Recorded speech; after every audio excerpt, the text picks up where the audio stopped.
بسم اللہ الرحمن الرحیم۔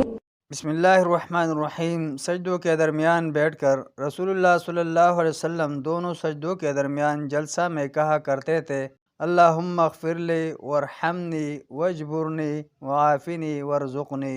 اے اللہ مجھے بخش دے، مجھ پر رحم فرما، مجھے ہدایت دے، میری درستی فرما، مجھے عافیت دے اور مجھے رزق عطا کر۔ رسول اللہ صلی اللہ علیہ وسلم دونوں سجدوں کے درمیان یہ کہا کرتے تھے، رب اغفر لی، رب اغفر لی، اے میرے رب میری مغفرت فرما، اے میرے رب میری مغفرت فرما۔ نماز میں اور تشہد کے بعد دعائیں۔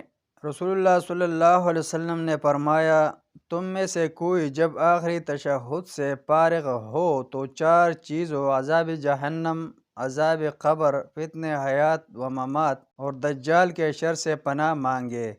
سیدہ عائشہ رضی اللہ عنہا سے روایت ہے کہ رسول اللہ صلی اللہ علیہ وسلم نماز میں یہ دعا فرمایا کرتے تھے، اللہم انی اعوذ بک من عذاب القبر واعوذ بک من فتنة المسیح الدجال واعوذ بک من فتنة المحیا والممات، اللہم انی اعوذ بک من المأثم والمغرم۔ اے اللہ میں عذاب قبر، فتنہ مسیح الدجال اور فتنہ حیات و ممات سے تیری پناہ مانگتا ہوں، اور اے اللہ میں گناہ اور قرض سے تیری پناہ مانگتا ہوں۔ کسی نے آپ صلی اللہ علیہ وسلم سے کہا، آپ صلی اللہ علیہ وسلم بکثرت قرض سے کیوں پناہ مانگتے ہیں؟ آپ صلی اللہ علیہ وسلم نے فرمایا، آدمی جب قرض دار ہو تو بات کرتے ہوئے جھوٹ بولتا ہے اور وعدہ کر کے وعدہ خلافی کرتا ہے۔